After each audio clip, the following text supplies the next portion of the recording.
Welcome back to Assam zoologist YouTube channel. तो आज मैं आप लोग के साथ एनिमल डाइवर्सिटी 1 में नेक्स्ट वन टॉपिक डिस्कस करने जा रहा हूँ और ये है basis of domain classification system. ये हम डिस्कस करेंगे। इसमें सब टॉपिक्स ये है कंपेयरिंग राइबोसोमल आरएनए हम डिस्कस करेंगे, पोजिशनल वेरिएशन क्या होता है, कंप्यूटर एनालिसिस इसमें हम करते हैं, arrangement determination, 3 domains of life, common ancestral lineage, ये सब टॉपिक्स है इसमें ये हम डिस्कस करेंगे। एनिमल डाइवर्सिटी 1 सब्जेक्ट है, वीडियो नंबर 8 है। तो चले शुरू करते हैं और स्टेप बाय स्टेप डिस्कस करते हैं। Basis of domain classification system, comparing ribosomal RNA sequences, molecular systematic analyse ribosomal RNA और RNA base sequence from various organism.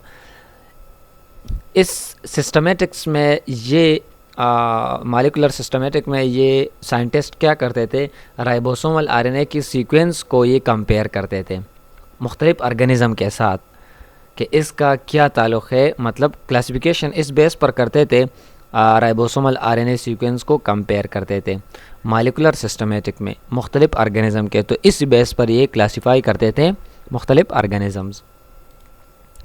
Positional variation, they identify differing bases at specific position in the ribosomal RNAs। क्योंकि इस sequence को study करते थे तो ये जितने भी मुख्तलिफ बेसिस थे तो एक स्पेसिफिक पोजीशन पर, लेट से हमारे पास राइबोसोमल आरएनए के जो सीक्वेंस है इसमें जो मुख्तलिफ वेरिएशन जब आते थे तो ये क्या करते थे, इसे पोजिशनल वेरिएशन कहते थे। मतलब कि इस आरएनए में यहाँ पर चेंजेस हुए हैं, मतलब यहाँ पर अल्ट्रेशन या म्यूटेशन हो चुका है। तो ये आइडेंटिफाई करते थे कि किस जगह पर ये राइबोसोमल आरएनए में ये बेसिस या सीक्वेंस चेंज हो चुका है। तो ये भी मालूम करते थे राइबोसोमल आरएनए के। Computer analysis, data is fed into computer programs to explore potential relationship among organism. अब मुख्तलिफ सॉफ्टवेयर्स भी मौजूद थे, कंप्यूटर सॉफ्टवेयर्स, इसके हेल्प से भी ये जितने भी ऑर्गेनिज़म थे जब डेटा पुट करते थे तो इसके सीक्वेंस को क्या करते थे, मैच करते थे कि ये ऑर्गेनिज़म एक दूसरे के साथ मतलब रिलेट करते हैं या सिमिलरिटीज़ है, कुछ करेक्टरिस्टिक्स या ट्रेड्स इसमें सिमिलर हैं। तो कंप्यूटर की हेल्प से भी स्टडी करते थे राइबोसोमल आरएनए के सीक्वेंस या डीएनए सीक्वेंस, ये स्टडी करते थे। Arrangement determination, systematics decide how to arrange organism based on the data analysis। अब अरेंजमेंट डिटर्मिनेशन की अगर हम बात करें, ये किस तरह करते थे, जितने भी सिस्टमेटिक्स थे ये डिसाइड करते थे कि किस तरह हम ऑर्गेनिज्म के जो बेस डेटा होता है इसको किस तरह एनालिसिस करें, इसको किस तरह फुट करें। तो ये अरेंजमेंट में ये करते थे। एक होता है मतलब कंपेयर करते थे मुख्तलिफ ऑर्गेनिज़म के साथ, फिर ये इसको अरेंज करते थे सीक्वेंस में। तो ये भी with the help of these RNase and sequence की हेल्प से ही अरेंजमेंट करते थे। 3 डोमेन्स ऑफ लाइफ, सबसे पहले हम डिस्कस करेंगे डोमेन में आर्किया। ये मतलब शुरू में ये 3 डोमेन्स थे। आर्किया क्या होता है, प्रोकैरियोटिक माइक्रोब्स होते हैं inhabiting extreme environment like high temperature, rift valleys, high salt और acidic areas। Archaea domain, archaea में ये प्रोकैरियोटिक छोटे छोटे ऑर्गेनिज़म होते थे पास्ट में, और ये एक्सट्रीम टेम्परेचर में भी ये सर्वाइव कर सकते थे। आर्किया ये मुख्तलिफ valleys, high salt in acidic areas में भी ये मतलब आइडेंटिफाई हो चुके थे, क्योंकि ये इतने हीट रेजिस्टेंस थे कि ये बॉइल्ड वाटर में भी मतलब पाए गए, जितने जो हॉट वाटर होते हैं या साल्टी वाटर एसिडिक एनवायरनमेंट में भी पाए गए archaea. Anaerobic living condition resembling early life environment. अब जो एनारोबिक हम डिस्कस करते हैं ये रिजेंबल करते हैं अर्ली लाइफ एनवायरनमेंट, मतलब आर्किया में भी ये एनारोबिक जो कंडीशन थे, एनारोबिक रेस्पिरेशन है, ये इसमें मौजूद है। क्योंकि पास्ट में जो हमारे पास ऑक्सीजन था वो मौजूद नहीं था, तो ये इसमें एनारोबिक भी मौजूद था। एनारोबिक रेस्पिरेशन जो एनारोबिक अब भी ऑर्गेनिज्म में होता है। Consider the most primitive life forms, ये सबसे मतलब फर्स्ट कंसिडर होते हैं life forms on earth. Give rise to other domains, और ये मुख्तलिफ डोमेन्स में डिवाइड हो चुका फर्दर। नेक्स्ट है हमारे पास Eubacteria, second number domain you bacteria.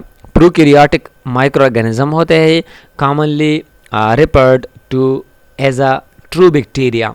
इसे ट्रू बैक्टीरिया, ये जितने भी बैक्टीरिया के किस्म है ये इसमें आते हैं यू बैक्टीरिया में। नेक्स्ट है हमारे पास यूकैरिया।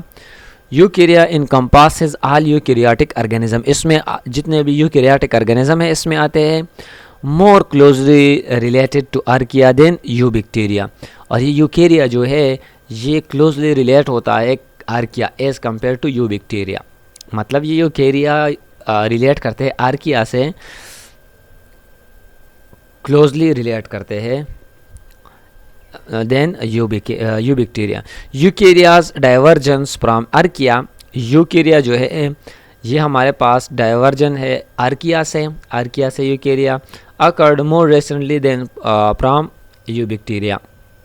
मतलब आर्किया जो है फर्दर ये गिव राइज हुआ इनटू यूकैरिया, फिर जो है यू बैक्टीरिया मतलब ये डाइवर्जन सबसे पहले आर्किया से यूकैरिया। नेक्स्ट है common ancestral lineage. Studies of ribosomal RNA led to the conclusion that all life shares a common ancestor. अब राइबोसोमल आरएनए का एंड मतलब एंड में ये हम डिस्कस करते हैं कि इसका जो कंक्लूजन है इसका ये होता है कि जितने भी हमारे पास जब इसने मुख्तलिफ स्टडी की राइबोसोमल आरएनए की सीक्वेंस एंड डिटर्मिनेशन एनालिसिस, इन सब की बेस पर ये मालूम हो चुका कि हमारे पास जितने भी लाइफ फॉर्म्स होते हैं ये शेयर करते हैं common ancestor. Identified 3 major evolutionary lineage known as domain, और इससे ये भी हमें पता चला एवोल्यूशनरी लिनेज के बारे में कि 3 डोमेन से archaea, you bacteria and यूकैरिया। These domains categorize life above the traditional kingdom levels, with Archaea considered the most ancient and fundamental. Foundational जो है हमारे पास जो सबसे पहले लाइफ फॉर्म्स थी वो आर्किया था। आर्किया ऑर्गेनिज्म जो है वो सबसे पहले द मोस्ट एंशियंट ऑर्गेनिज्म थे लाइफ। इवोल्यूशन ऑफ यूकैरिया, अब यूकैरिया किस तरह डिवाइड हुआ इनटू डिफरेंट मुख्तलिफ कैटेगरीज या classification. Eukaryotic emergence, यूकैरिया originated around 1.5 billion years ago, ये तकरीबन 1.5 बिलियन ईयर एगो ये ओरिजिनेट हुआ eukarya. Accumulation of photosynthetic oxygen led to atmosphere ozone formation, हमारे पास जो फोटोसिंथेटिक ऑक्सीजन भी मतलब इन्वायरमेंट जो अर्थ है इसमें वजूद में आया। एटमॉस्फेरिक ओजोन फार्मेशन भी हो गया। Shielding earth from harmful ultraviolet lights, और अर्थ जो है एक ब्लैंकेट की तरह मतलब गैसेस इससे इर्द गिर्द बने फॉर्मेट हुए ताकि अल्ट्रावायलेट रेज अर्थ पर ना पड़े। यूकैरिया एक्सपीरियंस फर्दर डाइवर्सिफिकेशन, अभी यूकैरिया फर्दर डिवाइड हुआ रिजल्टिंग इन मॉडर्न लीनेज, जिस तरह protist fungi plants and animals, इन सब में ये डिवाइड हो चुका है यूकैरिया। इसकी भी मतलब फर्दर न्यू फॉर्म्स बनना शुरू हो गई यूकैरिया। तो इवोल्यूशन ऑफ यूकैरिया भी कुछ इस तरह है। Controversies about domain classification system, अब डोमेन क्लासिफिकेशन पर कुछ ऐसे साइंटिस्ट थे, इस पर मुख्तलिफ बातें की गई। ये कौन कौन से कंट्रोवर्सीज थे, मतलब कुछ इसको मानते भी नहीं थे, इस पर मतलब डिबेट भी होते थे। Traditional versus modern approaches, eukaryotic organism exhibit close relationship, अब हमारे पास जो यूकैरियोटिक ऑर्गेनिजम्स है मतलब इसमें भी क्लोज रिलेशनशिप है, लेकिन ये इसमें काफ़ी हद तक मतलब मुख्तलिफ, एक होता है यूकैरियोटिक में जो हमारे पास मुख्तलिफ ऑर्गेनिजम्स है ये क्लोजली रिलेट है लेकिन बहुत दूर दूर तक। Biologist find the inter domain relationship unfamiliar as they based on cellular characteristic, biologist क्या करते थे सेलुलर कैरेक्टरिस्टिक्स की बेस पर इसको मतलब रिलेशनशिप में कि इसके सेलुलर कंपोजिशन किस तरह, इसके सेल्स जो है यूकैरियोट से प्रोकैरियोट से, इसके बेस पर ये स्टडी करते थे। नेक्स्ट ट्रेडिशनल टेक्सोनोमिस्ट क्या करते थे, ये तमाम जो ऑर्गेनिज्म के ट्रेड्स है इसकी बेस पर ये स्टडी करते थे और इसको क्लासिफाई करते थे। और मॉडर्न जो है सेलुलर कंपोजिशन पर ये सिमिलर करेक्टरिस्टिक्स जो कंपोजिशन होते हैं इसकी बेस पर ये कैटेगराइज करते थे। वाइल ट्रेडिशनल जो पुराने ज़माने में टेक्सोनॉमिस्ट थे वो ऑर्गेनिज्म के ट्रेड्स को इसकी बेस पर ये इसके माबेन में जो रिलेशनशिप है वो आइडेंटिफाई करते थे। Zoologist take more evidence before embracing this higher taxonomy. Zoologist ने भी मुख्तलिफ़ किस्म के हमारे पास टेक्सोनॉमी के जो एविडेंसेस है वो भी फाइंड किए ताकि किस तरह हम ऑर्गेनिज्म को मतलब क्लासीफाई कर सके या इस क्लासिफिकेशन का। Protist status Animalia plant and fungi are recognized as a kingdom within the systems. ये हमारे पास Eukarya Animalia Plantae and fungi ये हमारे पास यूकेरियाट्स है। This raises questions about protist status, मतलब ये कहते हैं कि ये हमारे पास ये किंगडम रिकग्नाइज्ड है। These raises question about protist status, तो ये हमें प्रोटेस्ट के भी मतलब ये हमें ये भी बताते हैं प्रोटेस्ट के बारे में। Molecular study highlight the distinct protest lineage implying it should be elevated to domain status, मतलब इस पर भी बातचीत की गई कि ये हमारे पास डोमेन में ही नहीं आते हैं ये प्रोटेस्ट। तो ये थी कुछ basic terminologies about domain kingdom classification system के बारे में। उम्मीद करता हूँ कि आप इस वीडियो को लाइक करेंगे, दूसरों के साथ शेयर करेंगे और हमारे यूट्यूब चैनल को ज़रूर सब्सक्राइब करेंगे। Thank you so much for watching, bye.